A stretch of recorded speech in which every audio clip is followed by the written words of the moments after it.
Hello students, कैसे हो आप। आज से हम प्रिपरेशन करेंगे टेट के एग्जाम्स की, जिसका हम फर्स्ट पार्ट देखेंगे आज, चाइल्ड डेवलपमेंट एंड पेडागोगी। इसमें मैंने कुछ क्वेश्चंस लिए हैं जिसके मैंने 4 पॉइंट्स भी दिए हैं। आपको इसके आंसर्स मुझे कमेंट्स में बताने हैं। फर्स्ट क्वेश्चन देखेंगे। After getting hurt during a play activity Rohan started crying. क्या होता है, ये लोग, जो रोहन होता है वो कुछ एक्टिविटी करता है, वो खेल रहा होता है, तो रोहन को जैसे चोट लग जाती है तो वो रोना स्टार्ट करता है। Seeing this his father responded, don't behave like girls, boys don't cry. तो उसमें क्या होता है, उसके जो फादर होते हैं उसे रोता हुआ देखते हैं और उसके ऊपर वो रिस्पॉन्ड करते हैं, मतलब वो बोलते हैं कि तुम लड़कियों की तरह मतलब बिहेव मत करो, तुम लड़के हो इसलिए तुम नहीं रो सकते। This statement by the father, ये जो फादर का स्टेटमेंट है वो क्या है। अब आप देखेंगे इसमें पॉइंट्स है। रिफ्लेक्ट्स जेंडर स्टेरियोटाइप है, reduce gender wise, challenges gender stereotype, या प्रमोट्स जेंडर इक्वलिटी। अब इसमें जो भी आंसर होगा वो आप मुझे कमेंट्स में बताइएगा। Question number 2, in a progressive classroom. Progressive classroom में क्या होता है, a teacher should follow fixed curriculum. जो टीचर होती है फिक्स कुरिकुलम का मतलब बताती है, फॉलो करती है। बी पॉइंट है, the emphasis should be on competition among children. इसमें क्या होता है, जो टीचर होती है वो एम्फेसिस करती है, जैसे जो बच्चे होते हैं सब कंपटीशन की साइड में। नेक्स्ट है C point, ample opportunities should be provided for construction of knowledge. इसमें क्या होता है, जो टीचर होती है वो अपॉर्चुनिटीज प्रोवाइड करती है बच्चों के लिए, जिससे जो बच्चों का जो नॉलेज है उसके कंस्ट्रक्ट हो सके, उनकी कंस्ट्रक्शन बन सके। एंड डी पॉइंट है, students should be levelled on the basis of their academic scores. और इसमें कहते हैं, या फिर टीचर का जो कार्य होता है बच्चों को इस तरीके से इस लेवल पे लेके जाना कि जो उनका बेसिक होता है वो अच्छा हो सके, जिससे कि जो बच्चे का एकेडमिक स्कोर्स है वो अच्छा बन सके। इसका आंसर कमेंट्स में बताइए। Question number 3, after observing that students are struggling to proceed further on an ongoing activity। इसमें क्या होता है, जो टीचर्स होती है वो बच्चे को ऑब्जर्व करती है, जब वो स्ट्रगल कर रहे थे उसमें देखते हैं कि जो बच्चे क्या एक्टिविटी करती है। Our teacher decides to provides cues and hint in the form of what, why and how. इसमें क्या होता है, जो टीचर्स होती है वो डिसाइड करते हैं कि बच्चों को कुछ क्लू या फिर हिंट्स देगी, जैसे कि व्हाट, व्हाई और how. According to Lev Vygotsky theory this strategies of teacher will. ये किसके अकॉर्डिंग होगा, जो लेब बायोटस्काई थ्योरी है इसके हिसाब से। तो जो ये स्ट्रेटेजीज है वो टीचर की क्या होगी। ए पॉइंट है, demotivate the children to learn. B point, act as a scaffold for learning. C point है, cause withdrawal tendency among students. D point, be meaningless in process of learning. Reply कीजिएगा इसका comments में। Question number 4, which of the following is correct in the context of socialization of children. इसमें से correct जो हमारा context है वो क्या है, सोशलाइजेशन ऑफ चिल्ड्रन का मतलब इसमें देखना बताना है। ए पॉइंट है, school in a secondary socialization agent and family is a primary socialization agent. इसमें क्या होता है, जो स्कूल है हमारा सेकेंडरी सोशलाइजेशन एजेंट होता है, जो फैमिली होती है वो हमारी प्राइमरी सोशलाइजेशन एजेंट है। सेकेंड बी पॉइंट है, school is a primary socialization agent and peers are secondary socialization agent. School क्या हो गया, हमारा प्राइमरी सोशलाइजेशन हो गया एजेंट, और जो हमारे पीयर्स ग्रुप्स है, हमारे जो रिलेटिव है, वो हमारे सेकेंडरी सोशलाइजेशन एजेंट हो गए। सी पॉइंट है, peers are primary socialization agents and family is a secondary socialization agent. इसमें इन्होंने जो पीयर्स है उन्हें प्राइमरी सोशलाइजेशन बता दिया, और जो फैमिली मेंबर्स है, फैमिली हमारी, उसे सेकेंडरी बताया। डी पॉइंट है, family and mass media both are secondary socialization agents. जो फैमिली और मास मीडिया है उसमें बताया गया कि दोनों क्या हमारे सेकेंडरी सोशलाइजेशन एजेंट है। इसमें बताना है सोशलाइजेशन ऑफ चिल्ड्रन का जो करेक्ट कॉन्टेक्स्ट है इसमें से क्या है। इसका आंसर आप कमेंट में बताइएगा। Question number 5, theory of multiple intelligence emphasis that. जो थ्योरी है हमारे मल्टीपल इंटेलिजेंस की वो किस एम्फेसिस पे है।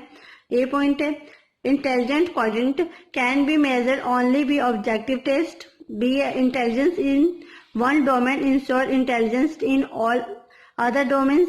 सी पॉइंट है, there are several forms of domain and intelligence. D point है, there are no individual differences in intelligence. इसमें हम बताना है कि जो मल्टीपल इंटेलिजेंस थ्योरी है वो किस एम्फेसिस पे हमारे रिलेट करती है। क्वेश्चन नंबर 6 देखेंगे।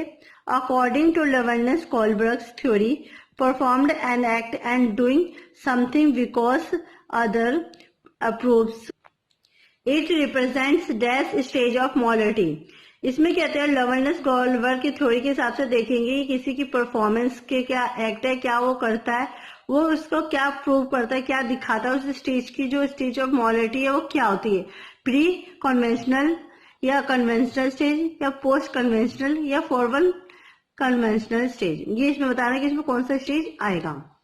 क्वेश्चन नंबर 7, लेव social cultural perspective of learning emphasis important of dash in the learning process।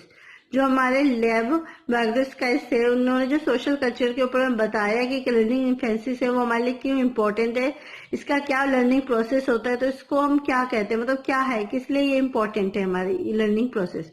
Cultural tools के लिए, एट्रीब्यूट्स के लिए, एट्रीब्यूशन मोटिवेशन के लिए या इक्विलिब्रेशन के लिए।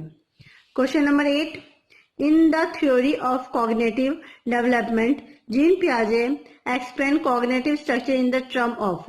इसमें क्या जो हमारे जो जीन पियाजे ने एक जो थ्योरी बताई है कॉग्निटिव डेवलपमेंट की, तो उसमें जो उन्होंने कॉग्निटिव स्ट्रक्चर को एक्सप्लेन किया है, तो वो जो स्ट्रक्चर है वो क्या टर्म है, उसकी क्या टर्म है वो बतानी है हमें इसमें।